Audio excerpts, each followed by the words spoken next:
So, hello and welcome to our second discussion on school safety. Thank you so much, Curtis, for joining us. Thank you for having me. And forget it, I've had a little cold, spring cold, allergies, all the rest hit. So if my voice is a little raspy, blame the weather, blame the season, but It good to all be seems here. to hit at the exact same time for sure. So, tell us a little bit about your background with education and specifically education in Utah. Yeah. So for the past 20 plus years, I've been working in education. I ended up in education, not actually intending to be working in education. I started actually in film, and I was working in the film industry in Los Angeles and was invited to participate and direct a documentary on a concept called Courageous Conversations About Race, which was a very early attempt at helping schools address racial inequities. And that was back in 2001. And it was a really profound experience. I grew up in Utah, grew up in Sandy, was absolutely normed in every single way. Went to Jordan High School. I was a beat digger, white, Mormon, male, on the football team, in student government, in every way you could measure it. I was just right down the middle. And when I was invited to work on this documentary, I was living in Koreatown in Los Angeles and literally called it my ethnic experience, living different, and had never considered that the real freedom I had was that I could step into that experience, then step out of it just by choice, just as I wished. And so working on this documentary project that took us into schools, really courageous schools serving very diverse populations, I was blown away by what I saw and what I learned. And it fundamentally changed the course of my life and my career. And when I finished that project, I realized that as cool as it was to be, pitching projects to Disney and all the rest, none of it compared to working in education. I'd rather work on a project that impacted 1,000 educators, each turning around and impacting 30 kids in their classrooms versus, maybe making something entertaining that people would see on a Friday night. And so since that time, I've really dedicated my own career to asking this question: what is it that schools can do to be able to serve, really engage and serve all students coming from a huge variety of backgrounds? And I've also seen this in my own two children. As it turns out, we moved back to Utah. It's been 20 years now, so we've been back a while, and we adopted both of our children here. And so I've been raising two Black children in the state of Utah, and seeing their experience growing up here. My son, literally just before I came onto this webinar, we're finishing up his last classes as a senior, so he will wrap up this evening, and he's graduating from high school, but it has been a categorically different experience from my own. And all of that experience is really what brings me to this question of school safety. What does school safety really mean right now? And so often this conversation around school safety, in all honesty, gets hijacked by the political considerations. Which side of the aisle do you sit on? Which argument are you willing to make? Which tool or policy do you think will make our schools safe in terms of hardening the school? And I don't want to engage in a conversation today around guns and other issues like that, but that's where our public conversation goes. It misses the point. And the reason why it misses the point is because those conversations are not actually considering the needs of the students.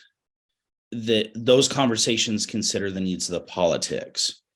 And so when we step into a school and we say, what does it take for a student to feel safe within school? Yes, the students, more than any of us in society, are worried about the tragedies that hit schools today. They know that there's a one in whatever chance that someone may show up with a gun at their school. But what that student also knows is there's a far higher likelihood that they may be bullied, they may be harassed, that student themselves or a friend, close friend of theirs, may be dealing with mental health issues, may express suicide ideation. And so when we talk about school safety, we really have to think about how the student actually feels. Does the student feel safe to engage in the learning on a day-by-day basis? Not just safe in the 1 in 10,000 chance that there's going to be a newsworthy crisis that hits their school environment. Yeah, let's dig into that just a little bit, because during our last conversation, I think we talked and highlighted a lot more of those newsworthy events, right? So the major situations, the school shootings, or specifically suicides that have occurred throughout our state, since we have a relatively high rate of suicide here.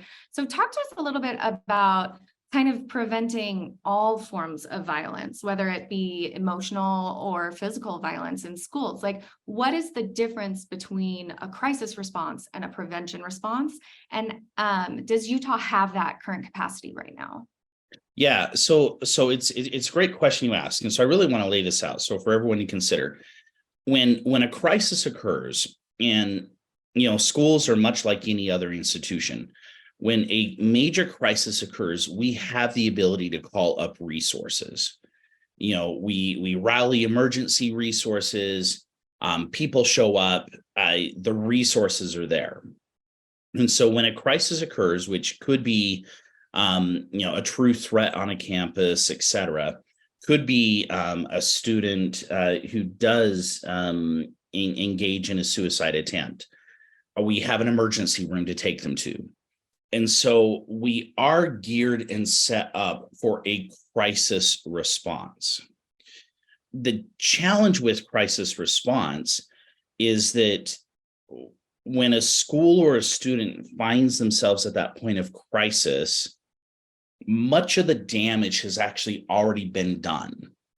And so when we turn around and provide support and response at that level of crisis, it's usually just to mitigate more damage. And crisis response is the most expensive, the most inefficient, and actually the least effective support that we can provide to students. And so as much as these tragedies that we see on the news, truly mind-bending tragedies. And to be clear with this, part of my work is international as well. Our school tragedies are very much a U.S. experience. Most other nations do not have this dialogue going on. So when we Absolutely. talk about this is a U.S. experience.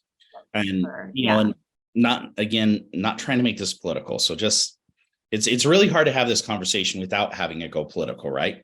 So I mean, we're just dealing with statistics right now, right? We're dealing with hard numbers. The US has a bigger problem than any other first world country in the world. Like that, there's no question about that. That's just a numbers game. So I think you're safe there. Yeah. So statistically, every first month of the year, so within January, the US will experience more violent school crises in the month of January than the rest of the world will experience in the other 12 months combined. So, I mean, if we put numbers behind it, that's the level of difference between us and the rest of the world. So in the US, the reason we know about these is we know how to respond to the crisis. We've almost become conditioned to respond to the crisis. There's a lot of reflection right now on what's been going on, in response to Uvalde, Texas, because certain people have not been fired in terms of their response and all the rest. We know about all that, again, because we are conditioned to the crisis response.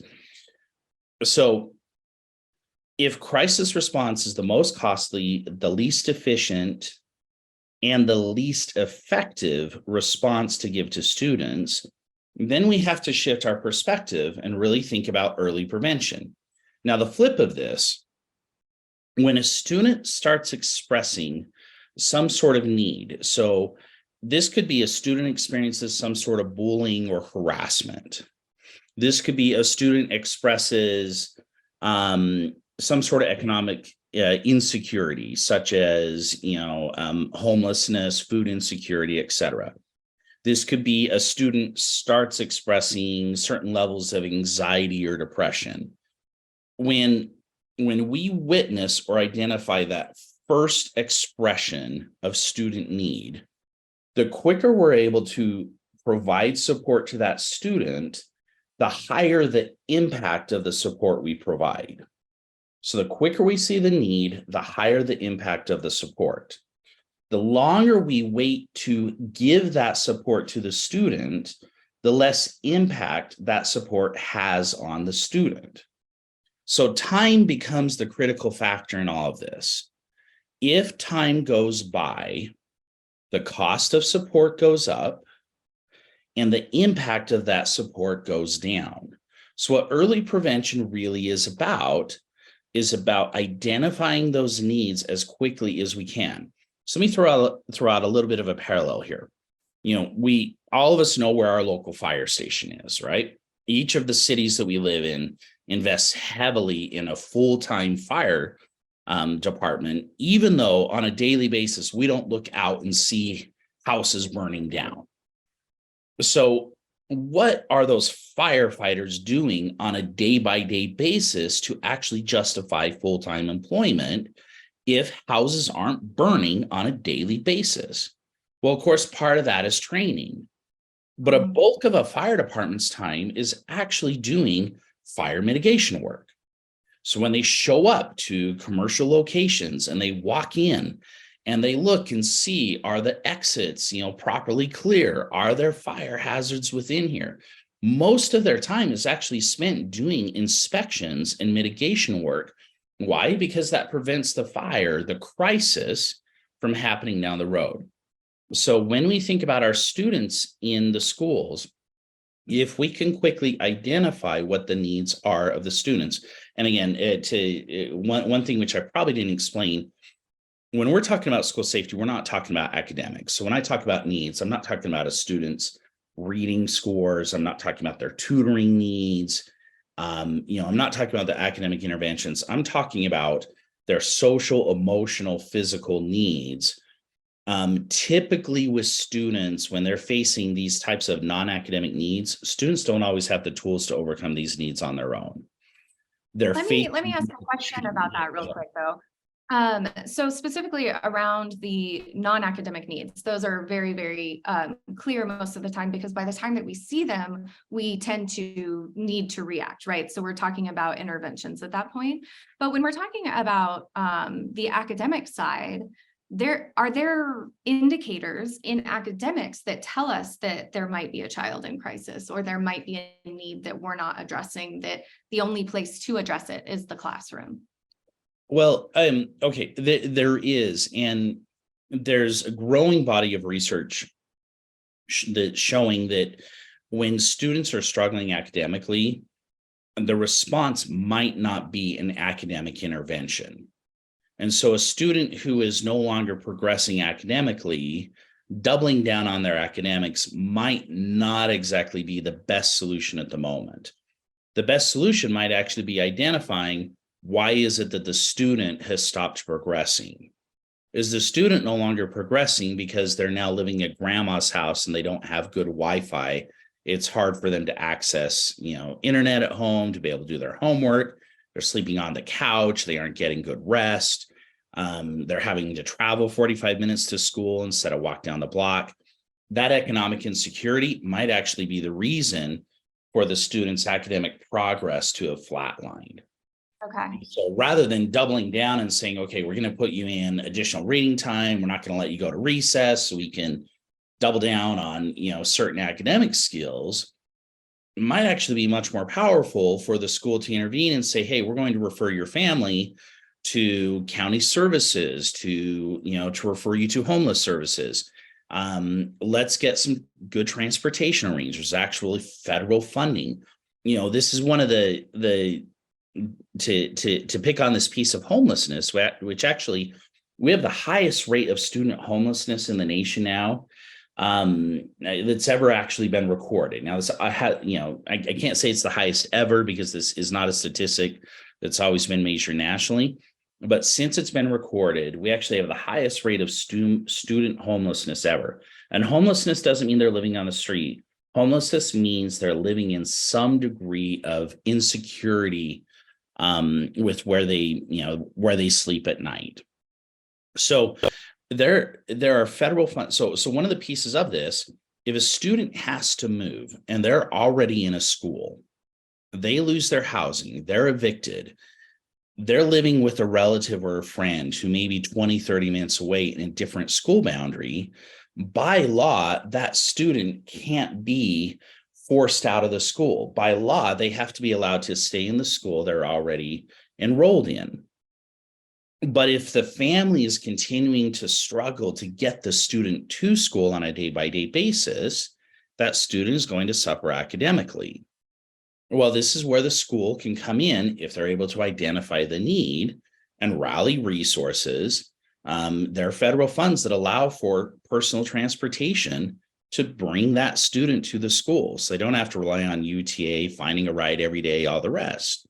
You can actually arrange transportation for the student to be brought to the school so that student can stay engaged. Again, this isn't a student who doesn't like learning, doesn't like school, all the rest. This is a student who cannot control where they lay their head down every night. This is a non-academic challenge. The student can't control, doesn't know how to solve that.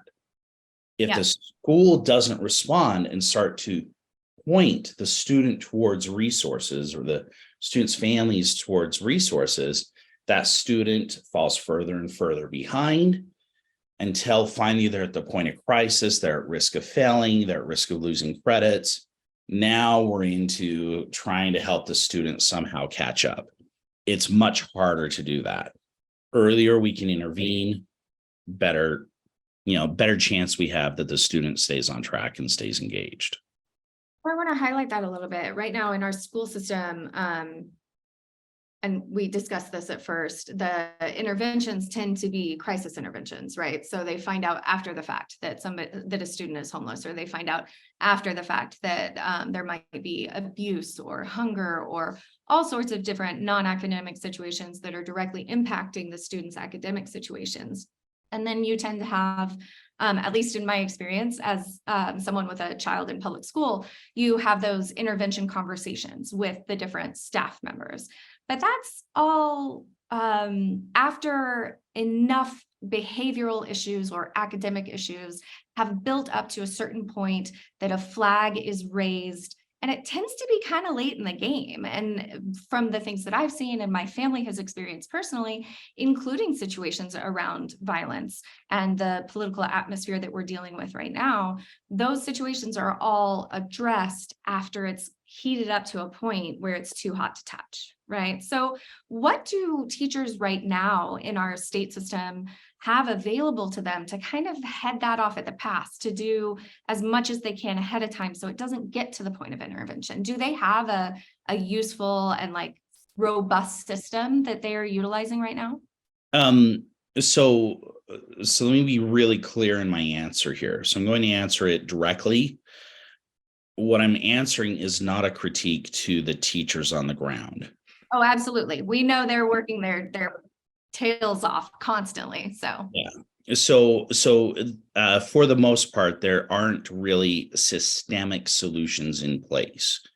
And so much of this support that we're talking about is highly dependent upon champion educators who are going to go above and beyond to first notice it, chase it down, follow through, reach out to the parents, make sure the administration knows. They're putting an immense amount of manual effort, effort above and beyond, effort after school. I'm lucky. My daughter, she goes to Bryant Middle School in Salt Lake City. I have a texting relationship with most of her teachers. My daughter's on a field trip today. She's hiking.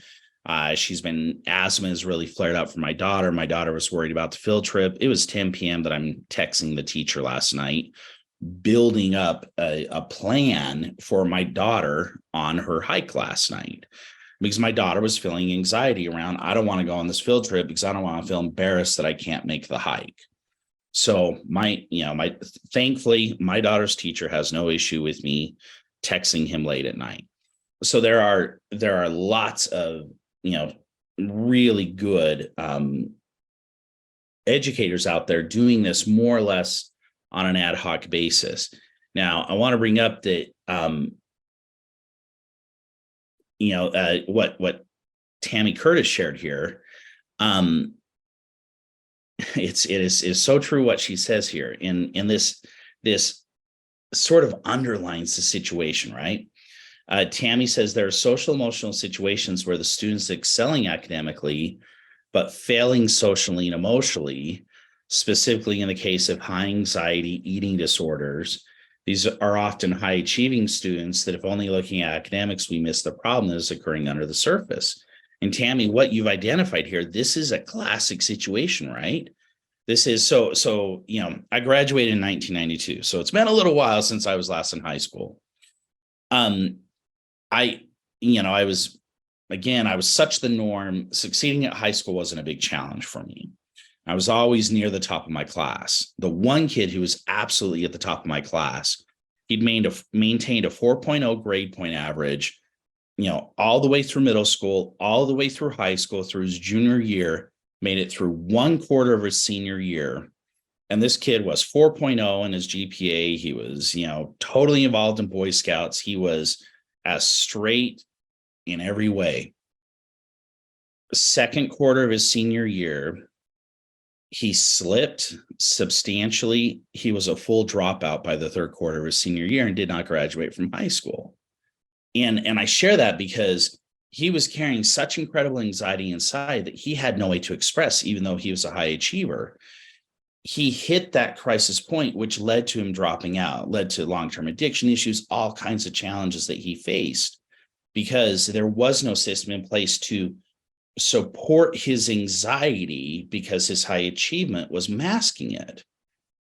So the challenge with this is that if we don't have systemic things in place, now there's a lot of work in schools around these social, emotional, these SEL type programs. A lot of these SEL programs tend to be teaching SEL concepts, which is good. Teaching about grit and persistence and helping kids understand their own emotions. They're instructional in their nature. There is unquestionably a place for that within schools. And so when you hear about schools that have adopted, say like CASEL and whatnot, that's what the programs tend to be. They tend to be more instructional in nature. We're going to help kids understand the social, emotional, mental health sides of them. That's a huge improvement from where schools have been. Now we're teaching about it. There's another category of supports out there. So when you hear about these like mental health surveys, there's like Panorama Education provides some of them. There's other types of surveys like that. And so at certain points throughout the year, students are conducting surveys in an attempt to identify who are students who are at risk of mental health issues.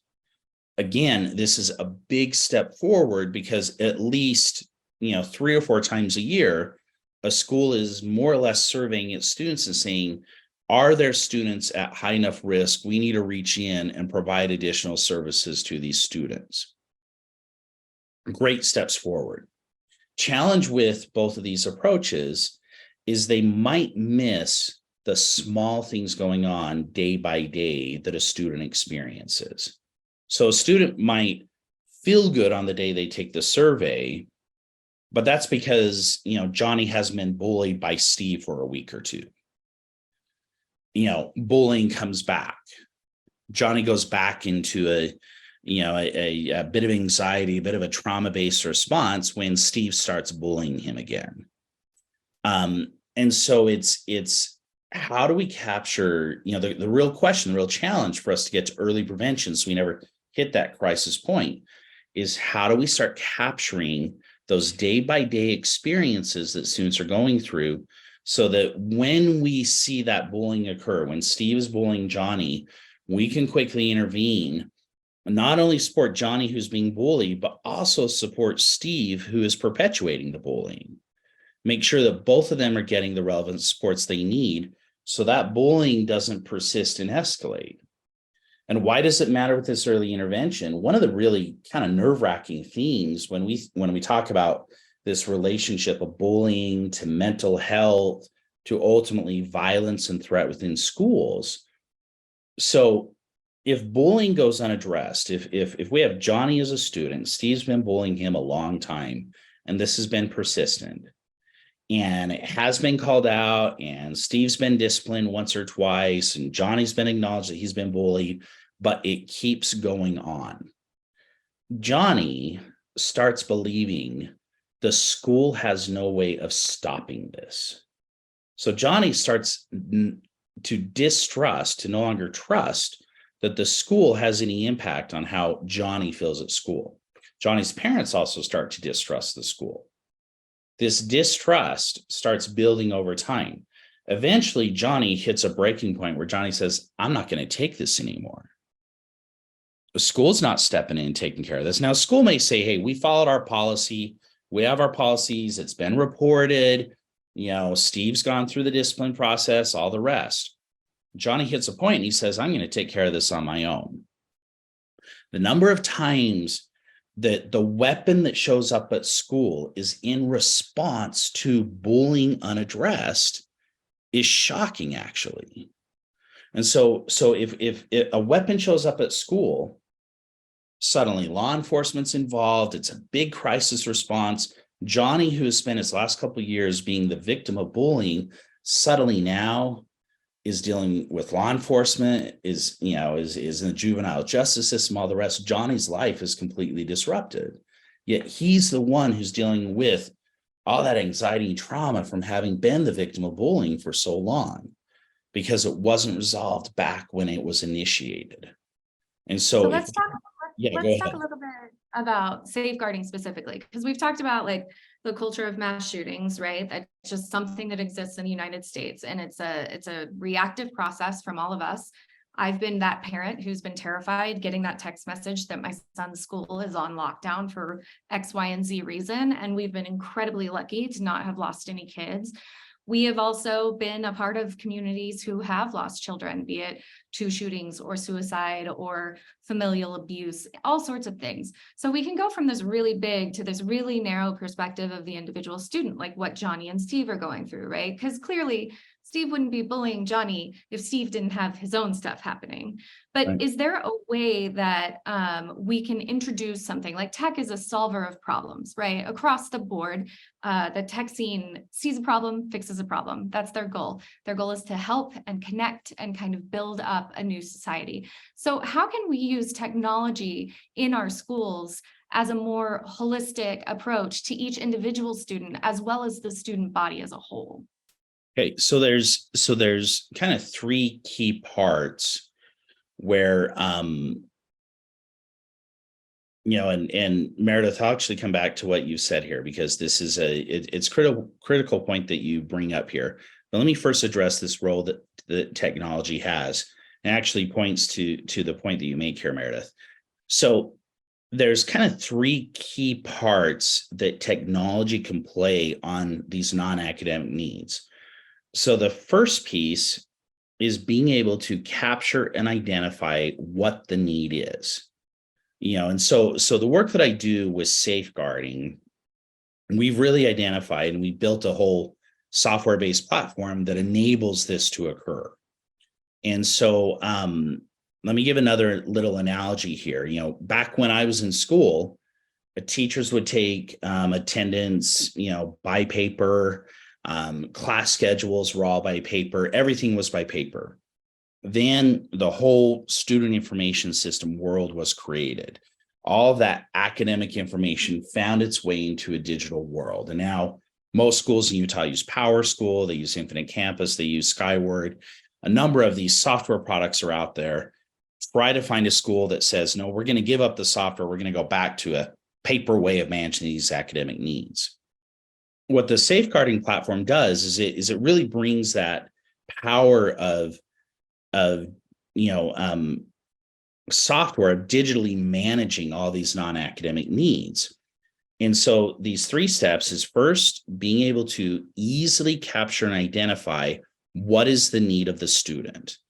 And so this can't just be certain people in the school. Again, if we're only allowing certain people in the school to say a student has a need, we're waiting for that crisis to occur. So the number of things that are witnessed by bus drivers, coaches, lunch workers, janitors. A janitor is never going to diagnose mental health conditions and whatnot. But a janitor is going to see Steve bullying Johnny in the hall again and again and again. A bus driver is going to see certain things like this.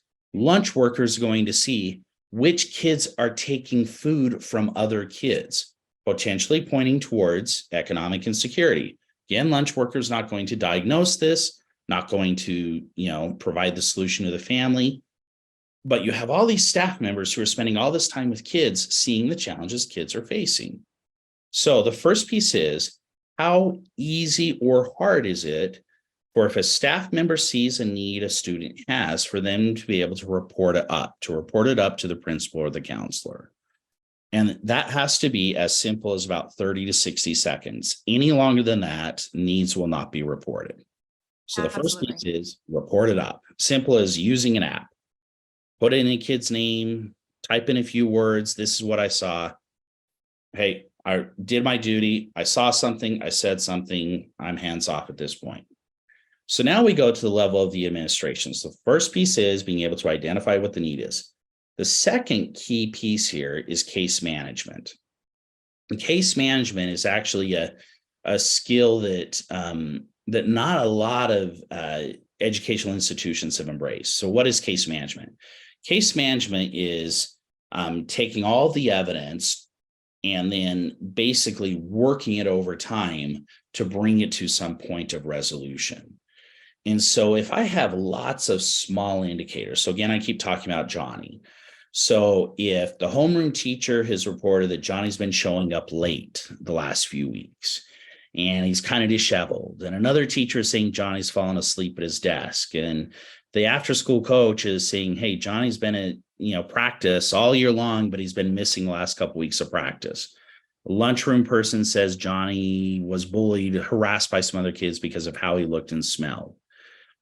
As a counselor or a school administrator, if I see all these little reports coming into a centralized database, so I'm not looking at email and a note from somebody and someone telling me in the hall, it's all in one centralized database. I see all that together. I see Johnny's got a challenge in front of him. And so then I can case manage. I reach out to Johnny's mother, talk to her. I found out, oh, they lost their housing. They're living with grandma 45 minutes away. Now I can refer Johnny to relevant resources. I can refer him to county homeless services. I can refer him to a school psychologist. I can refer him to all these different services so Johnny gets the support as quickly as possible. And Meredith, this is where I want to address, your point here that, teachers and whatnot are not in the position where they're going to diagnose these mental health needs, but they are going to witness some of the, they're going to witness what students are going through. The challenge is a teacher, a staff member may see these things. How do you flow all that to the end of the road to get to that expert who can actually provide the diagnosis? This is where the case management is critical. We see what the student's experiencing. We case manage their needs to get them to the right services and support. But then the third piece of this is analysis. And so much like now on the academic side, we have tons of academic data. I could go into any school in the state, and within a few minutes, I can know where almost any student is academically. I can know where they're across the board, what's their reading scores, et cetera. If I went into a school and I said, how many of your students have experienced bullying this year? They'd say, come back in a week or two, we got to calculate that. How many of your students that's mental definitely health? that's one of those questions that I think we all have, right? So we can see, it's always in the news, right? When people ask specific questions or have specific concerns about students. So we have our standardized testing, essentially, as it were, and we can see that there's a reading drop off from third and fourth grade, but we don't necessarily see why, right? And so we throw all of these solutions at this problem, but they might not be the right solution, right? Right. Well, and so because we haven't really taken advantage of capturing the data and then being able to analyze this data across a school district. So one of the challenges Utah faces, and we talked about this last time, when Representative Johnson was on. So Utah is approaching almost a third of its students being chronically absent. All we know is that they're absent. We do not know down to the level of the student why they are absent. And so we can't break that down. At least we know now we've got a crisis around chronic absenteeism, but I can't tell you why. And so until we are capturing the data of the challenges students are facing and then using, big data analytics to look at that, a simple example of this that I often use with schools is imagine if a school district looks across the system and goes, wow, 7th and 8th grade boys always spike in their bullying between Thanksgiving and Christmas, highest time of bullying every single year. Well, then when do you schedule anti-bullying? Maybe we should do an anti-bullying course right before they go on Thanksgiving break. Makes sense, right? But currently, most school systems don't have that level of data analytics to be able to say, when do we see a trend like that? And then we can respond. And so the safeguarding approach is really saying, how do we make it easy to be able to identify and report what a student need is? How do we case manage those needs to be able to get kids the right support they need? But then how do we analyze the data that we're capturing from all this work going on? So you have a couple schools that seem interested in utilizing this program that you're looking at to potentially pilot and kind of pull in some data. What use do you think that the data can be used at the highest level, at the Utah State Board of Education, not just at the individual school level? Do you think there are trends and patterns we might be able to see and address and continue, honestly, this incredibly lucky spurt that we've had where we haven't had dramatic violence inside of our schools? Well, okay, actually we have. So did any of you hear about some of the TikTok challenges hitting middle schools this past year? So like last fall, I think it was October or so, across the state, all of these middle schools, they were having their bathrooms destroyed. And it was just this weird thing that was happening. Schools didn't understand why. It took time for schools to realize it was a TikTok challenge. There's some TikTok challenge, go in, destroy your school's bathroom, videotape it, post it. Now, because there's no centralized database system, it took a lot of ad hoc communication for it to finally flow out and go, oh, hey, it's a TikTok challenge. Be aware of this. So pretty much that challenge was done and over by the time the communication went out. There's a TikTok challenge, be aware of it. If there was a big, well-organized data structure in place, that trend would have popped up within the first day or two. And so the notice could have gone out for middle schools to be aware of this, to put the necessary, safety things in place to be able to mitigate this within 24 to 48 hours, if that data could be shared across the state. Absolutely. So Meredith, I think you had a comment. If you just want to unmute yourself, feel free to say who you are and your comment. Hi, so my name is Meredith Lamb. I'm actually, I work for Provo City School District, and next year will be my 18th year with the district.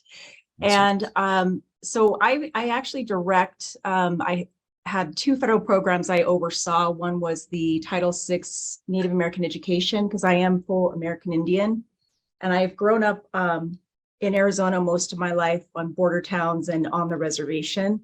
So it's interesting, having a father who is a health provider. He's a doctor, but he was also very active in the school board of the towns we were growing up in. So I have, had that blessing of seeing family very involved, despite their busyness and their working profession, involved and invested in education. And so I think that is a big reason why it led me to where I am today.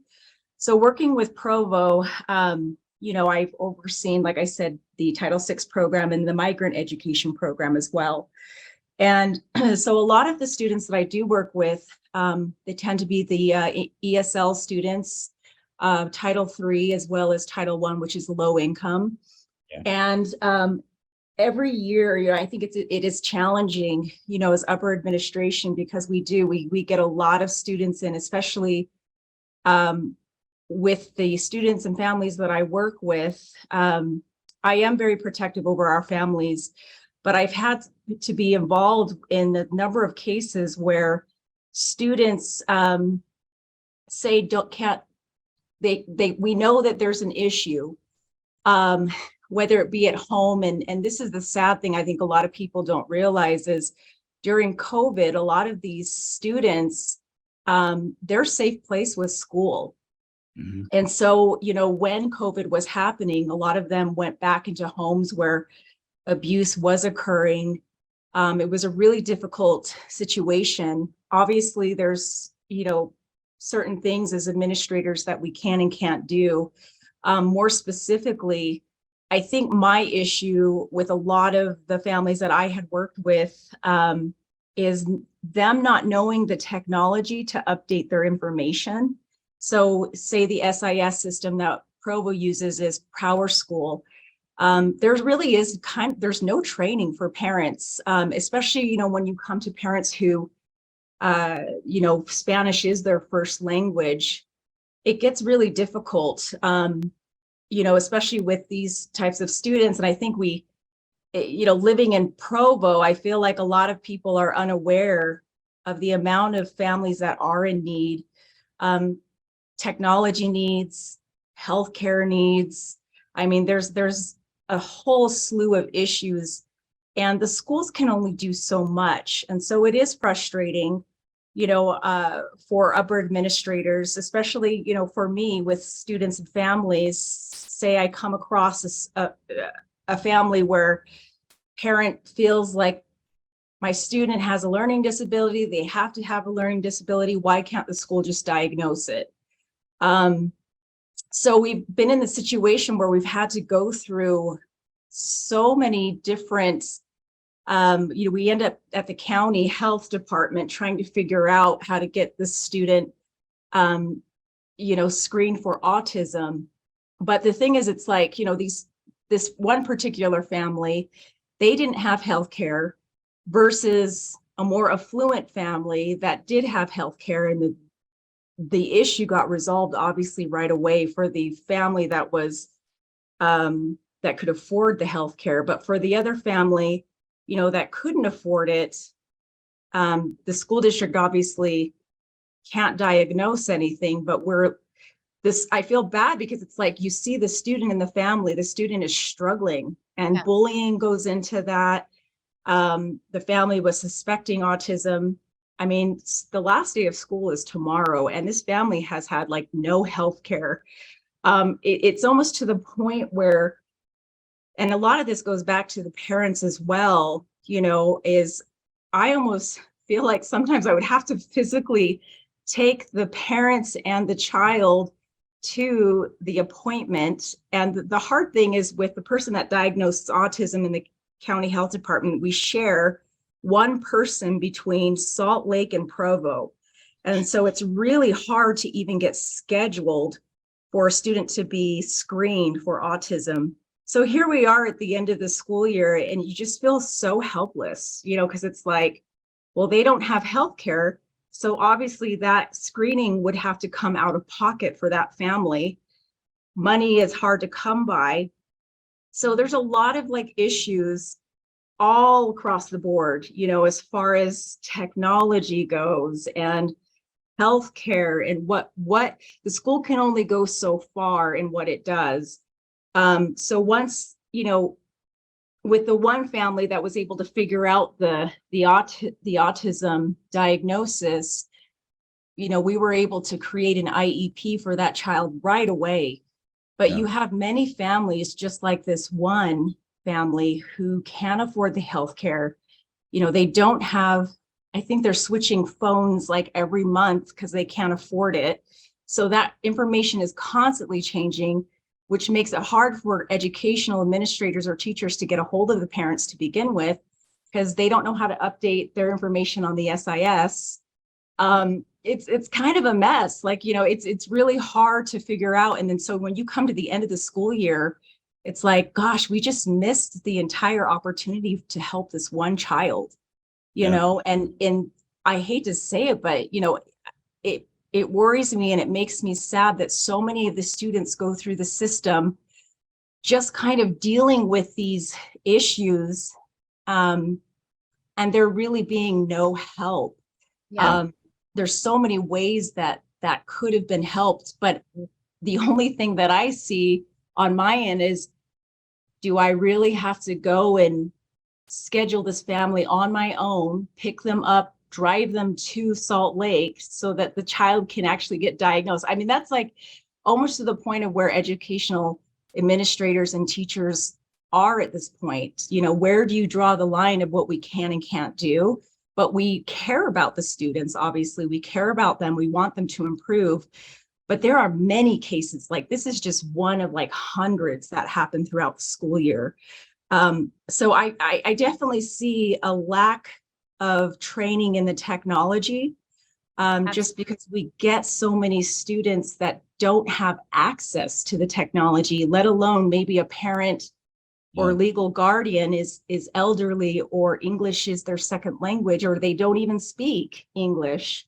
So learning the technology is really hard, but there is a total lack of training on these SIS systems for parents. I mean, honestly, the only reason why I know how to do it is because obviously I've been trained. But it's hard for a lot of other parents I know to navigate the system and then just know where the resources are. Yeah. So there's a whole slew of issues there. Yeah. I feel for you fully. I mean, just my own personal experience. My son is neurodivergent and we couldn't afford the testing. We ended up going the 504 route instead of the IEP route because we couldn't afford the testing on our own. The 504 was our route to get him, some sort of adaptive services without being able to show up with a full diagnosis. And, frustrating to say the least. I mean, it really is. I mean, and actually I've worked with Brian Yazzie down in Provo. I worked with him on the Ethnic Studies Commission and some other projects. And you are doing some great work in Provo. I actually had no idea till I worked with Brian, some of the great work that you're doing in Provo. The one thing I would say, and what you described there in terms of how to support these parents and the challenge they face, particularly where you have language challenges, economic challenges, communication, all the rest. One thing that we've seen in these schools that adapt this safeguarding process, when they are adapting a centralized database to manage these supports and the communications, what we actually tend to see is that two things occur. One is on the efficiency side of it. And so after about 2 years of adopting this process, these schools tend to see about a 30% reduction in the time needed to support students and a 25% reduction in cost. And that's because they get better and better at providing support earlier rather than later. So they're able to provide that support when it has more impact, when it's less costly. But the other piece of this as well, which really was astounding for me as I first started researching it, is the trust that the families and the students start having in the school. And so this was a case study, and we looked at this school, and it was over the course of 5 years. And so after about a year and a half, the students and the families, their trust in the school had gone up substantially, and they were saying, my gosh, the school understands the challenges we face. So first, trust from the families went up. But then after about 2 to 2.5 years, and this was the surprising piece, the educators, the teachers started trusting the administration more. And how often, Meredith, as you think about working with teachers, how often do you hear teachers say, oh, if you only knew the students in my classroom, if you only knew the challenges I have to deal with every day. And so as the school became more proficient at being able to reach in and provide supports to students, the teachers started trusting the administration more. And so when you have the students, the families, and the teachers trusting the school, that's where, in these case studies, the culture of the school really started to shift. And it was amazing, in these schools we were looking at over the course of about 5 years, they really start seeing this major academic increase, but it wasn't because of doubling down on academics. It was really this cultural shift that came from, the families and the staff and whatnot really becoming proficient at saying when a student has a need, we have the ability to step in and provide that support. It's one reason why I ended up making the shift in my career and really focusing on the safeguarding approach, because it was really some of the most equitable educational practice I'd ever personally witnessed.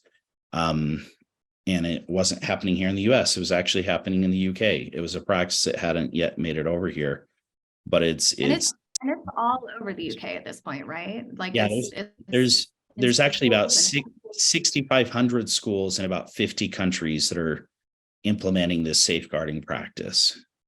And have they seen kind of what you talked about? Have they seen that decrease in cost and whatnot? Because to Meredith's point, like as someone who should have had an IEP and didn't, had a great GPA, great test scores, ended up dropping out of high school. And which meant that when I went to college, I had to start significantly slower, and it took me a lot more time to go through the process. But also, to Meredith's point, I have a son who has an IEP, and we regularly have to kind of start over again every single year, whether it be with new administrators or a new plan, or the plan itself isn't renewed at the right time. And the people, like Meredith was talking about, the people who know those systems best and how to interact with them are the people who are specialists who have to utilize those every day for work. It's a lot more difficult for parents. And there's been a huge push to have access to those kinds of records, easier access for parents, which can be good, it can be bad. Again, as a parent of a student with an IEP, I totally understand why my micromanagement of some sort of file could be really negative to my son's educational experience. But at the same time, the ability to kind of have a single platform, a single program that you can then tie into other resources that these educators and these administrators are using, I can only imagine if I had one login that could dramatically lower purely the amount of time that it takes to manage these kinds of issues. Well, because the reality is, if you're micromanaging, you're going to micromanage whether the school is transparent or whether the school is not transparent. If that's your nature as a parent, that's not going to shift. It's definitely not my nature, I can tell you that. But but how do you facilitate it so that as a parent, when you go in, you're able to quickly see, what is the school doing? What is the school seeing? We have to trust the schools as parents, because we send our kids off to them, and our kids are there all day, and do we trust the school is going to do best for our kids? And on the same note, these are our kids, and we're not going to quit caring about them at all. So, Meredith, I really appreciate what you're sharing. And I empathize with the challenges that you describe, both in your own role, but especially with the parents that you share. This is why we do this safeguarding work. I just go back to that when schools systemically implement, when they take advantage, and Elizabeth, I appreciate you brought up earlier, this is the role of technology. Technology can make certain practices that we do more efficient, better, and so safeguarding doesn't replace the work of great educators. It just puts a system in place that allows schools to systemically identify the needs that kids have, case manage those needs. So kids are getting the support, they're getting referred to the services they need so that no kid is lost.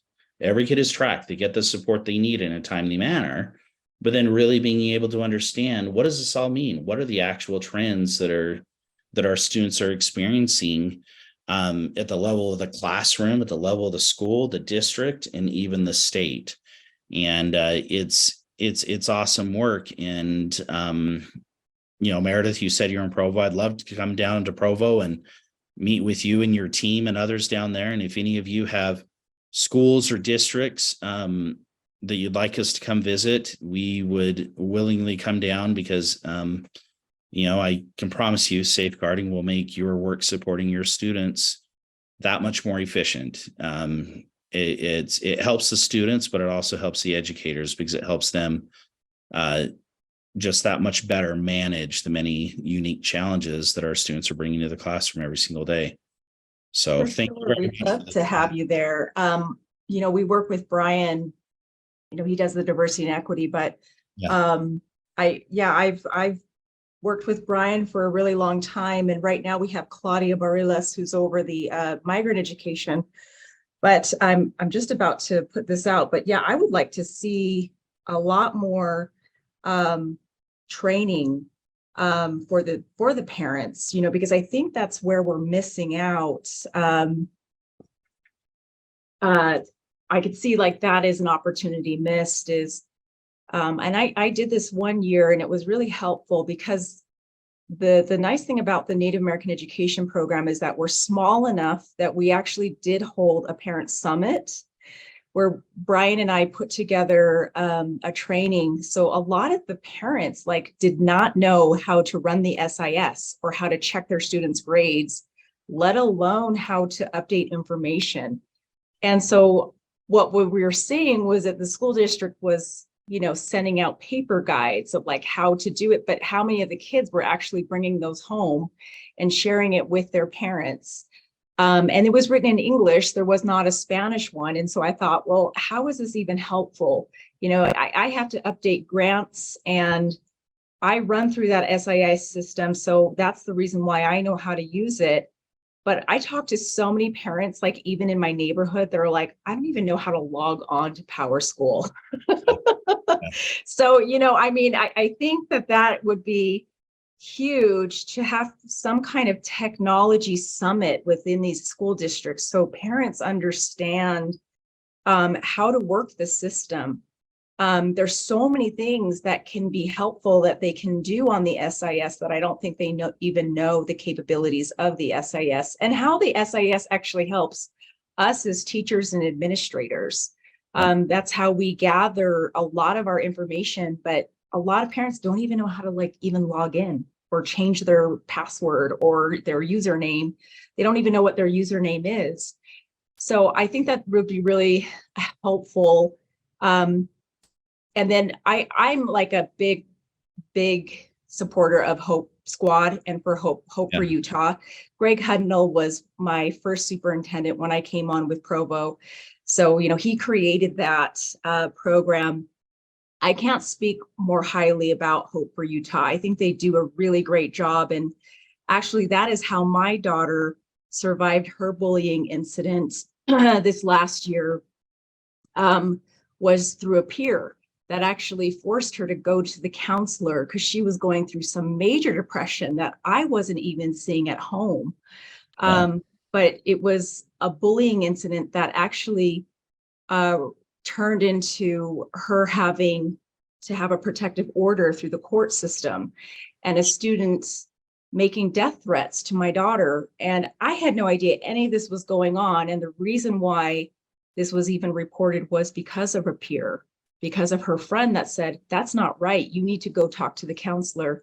And so thank goodness. There's a lot to say about, the kids that are the friends and the kids that our children go to school with. But I love the setup of Hope for Utah because I think it makes it a lot more comfortable for students to come out and say, this is what I'm recognizing, this is what I'm seeing, but they can also, submit that information confidentially. Yeah. But I honestly credit this student, for, I don't want to get emotional about this, but really just saving my daughter's life. I mean, she's in therapy now, and I've had to homeschool her this last semester, but I'm glad that we were able to catch it when it happened, because she was about to just write it off as, oh, he's joking. And I'm really, just low self-esteem and accepting bad, all of this bullying that she wasn't recognizing. She was making excuses for it. And so I really do credit the confidence that a lot of our students really just need instilled in them, and they really do look out for each other. Yeah. And with that situation, I was just so grateful that this student knew what to do. Yeah. Absolutely. Yes. I think It's every remarkable. single one of our students need as much support as we can possibly provide them, whether that be through other students and support groups, whether that be through technological tools for the student themselves or for the administrators or the educators. I think there's a lot that we can do once we clearly identify the problem and understand how different programs like Hope Squads can genuinely impact somebody's life, because there isn't a single life of a child that doesn't matter. Every single child's life is valuable, and the easiest way to address children is through our education system. It's the easiest way, and it's still incredibly difficult, as I think all of us have experienced either personally or professionally. We've all gone through that, and it's so important that we constantly keep looking for these kinds of solutions. So thank you so much for your comments, Meredith, and thank you, Curtis, so much for your time today. We really appreciate it. Just so everybody knows, we will make sure that you have access to Curtis's contact information and a little bit more information about safeguarding, so that we can follow up to and see what more supports we can give to our public education system. So thank you all for being here today. We really appreciate it. We look forward to talking to you in the future.